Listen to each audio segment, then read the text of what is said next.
What's going on, everybody? Just gonna talk to you a minute here while I'm on my way to check out a new piece of content that's gonna be coming to this channel before long. I know I said there's gonna be more stuff, working on stuff and all on here, not just me talking, but right now it's Thanksgiving and stuff. Thanksgiving was yesterday, today's Friday. So I made the video that's going to be posted anytime now. The day before Thanksgiving, we did Thanksgiving yesterday. I got another Thanksgiving thing to do today. Then tomorrow we got to go Christmas shopping and finish the last few things for my son. Get his last little bit of stuff, and I'll get it done Sunday. The wife has already volunteered me to go help spread mulch at her work. Yay! Nah, it's all good. They good people at her work. I don't mind helping do stuff like that. Anyway, back to the fun stuff. So what I'm going to look at today is probably going to be, well, it is the oldest vehicle that I have ever owned and probably will ever own. It is a 1926 Ford Model T. So that is going to be a whole series in and of itself on the channel. Getting it back on the road, getting it roadworthy and all, where it's able to, go down the road on its own power and everything. That's going to be interesting.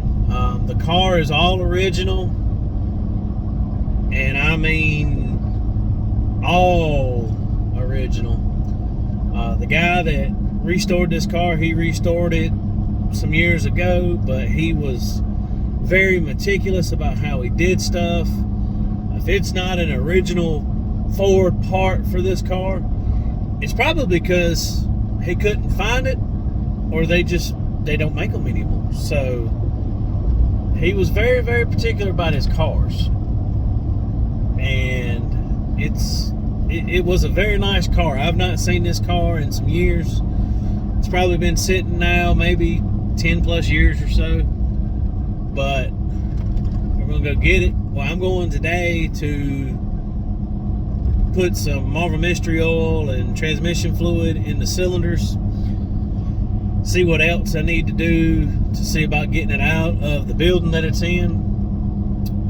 For those of y'all that don't know, anytime you ever go pick up an old vehicle, or if you can, this car is in a building. It's on a dirt floor, but it's still in a building. Anytime you have time to go add a little bit of lubrication to the cylinders of an old vehicle, it helps you out tremendously in the long run. Go ahead and let them soak, let the rust break loose from the rings and the cylinder walls and all. It helps. Trust me. I've done this several times over the years. It's pretty much, I use a 50-50 mix of Marvel Mystery Oil and just regular old transmission fluid. 50-50 mix, fill the cylinders up, at least if not, just at least get several squirts in each cylinder and just let it set. I'm gonna let this one set probably till after the first of the year. Just let the cylinders soak and everything, and I'm gonna try to get some parts and stuff together. This is still a 6-volt car with a positive ground. I'm not real familiar with positive ground stuff, so this is gonna be a learning adventure for all of us.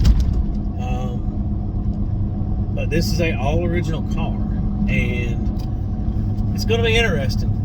We're going to get the car back up and running, get it drivable. We're going to take it to some shows and just enjoy it. I mean, it's a 98-year-old car. In 2 years, it'll be 100 years old. That is amazing to me. But anyway, me going to get this car, there was a few stipulations for me getting this car. There was 3 stipulations. Number 1, I can never sell the car. which is fine. I don't ever want to sell it. I have to give it to my son. That's perfectly fine. Everything I own, he'll get anyways. So that's fine with me. Number two, I can never hot rod the car. I have to keep it all original.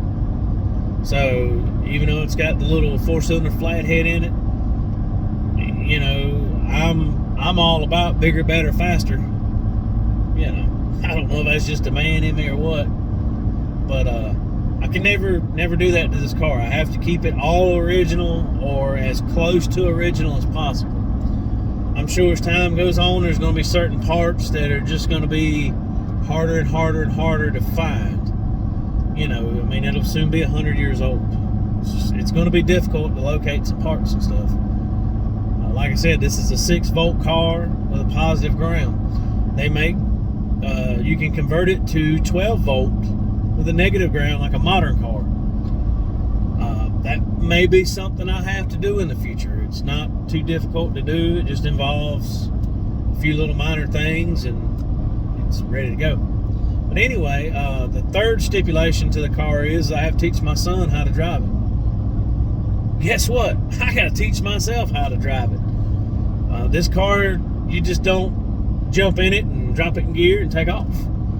You know, the throttle and all that stuff is up on the throttle, the gas pedal is up on the steering wheel. It's a little lever on the steering wheel. So down in the floor, you have 3 pedals. You have a brake pedal, a reverse pedal, and then what they say is a forward pedal, which is kind of sort of like a clutch, you know. But I got to learn all of that. I've never driven nothing this old, but I'm going to figure it out. And I think it's going to be a lot of fun, and I'm going to bring all y'all along for the whole shooting match here. So y'all just get ready for that. I hope you enjoy old car content and all. And I'm shooting this on my cell phone. I hope I don't lose the footage of this because I left my GoPro at the house. Anyway, it's going to be a lot of fun. We're going to get it going. We're going to enjoy it. I'm going to try to get some pictures of it while it's still in the building, so it can, you know, we can kind of do before and after. I hate when I lose my train of thought. Before and after shots and all that, you know, what it looked like and all that. I should have done it on a bunch of other stuff that I own, but I never thought about documenting stuff. But at least if nothing else, at least my youngin can see, you know, whenever I'm gone, he can at least see what the car looked like and all whenever he gets it or whatever. It's kind of the reason I'm really doing all of this. That way, if something ever does happen to me, you know, he's got a little bit of like a documentary of my life. You know, I'm not planning on dying anytime soon, but you know, it is what it is. Anyway, get off the. We gotta get off the sad stuff. So the car will probably be getting it to the house probably after the first of the year. I got to finish the F100 I told y'all about. I'm going to jump on that Monday. I'm going to start back on it. Like I said, I might start on that tomorrow night, actually, Saturday night. Anyway, the old lady's got my weekend booked. So we'll see what everything looks like tomorrow. She wants to go shopping, get the rest of the Christmas stuff and all that. And today's Black Friday, so you know how this weekend's going to be. If I make a video tomorrow, it's because I didn't go to jail. Because this Black Friday stuff's pretty crazy sometimes. And several years ago, sorry, there's a big deer over there on the side of the road sitting out in this field. Several years ago, I actually had a lady pull a knife on me, or a box cutter on me, over a $10 griddle. Yeah, she pulled a box cutter on me over a $10 griddle. Luckily, she was in a wheelchair, and I could outrun her. So, but anyway, I might start on the truck tomorrow. Depends on what the weather looks like. It's not supposed to rain today. But guess what? Just started freaking raining. This is our monsoon season around here. Good old South Carolina. Rains in the wintertime and droughts in the summertime. Anyway, yeah, I'm gonna try to get some stuff of this video, a few shots and stuff of this car while while it's in the building. Maybe a few little quick walk arounds and stuff. And I'm not going to be able to show us getting it out. I'm not going to compromise the location of it or none of that. So I do apologize for that. I would love to show y'all the process, you know, digging it out of the building, getting everything, getting it up on the trailer, all that good stuff. What I'll probably do is we'll get it out of the building, on the trailer, get down the road a little piece away from where it's being stored. I'll pick up a video then and show y'all that. I don't know, it just kind of depends on that day and if I remember to. Anyway, guys, I'm getting close to where the car is. I'm gonna go ahead and end this video, and we'll see y'all on the next one.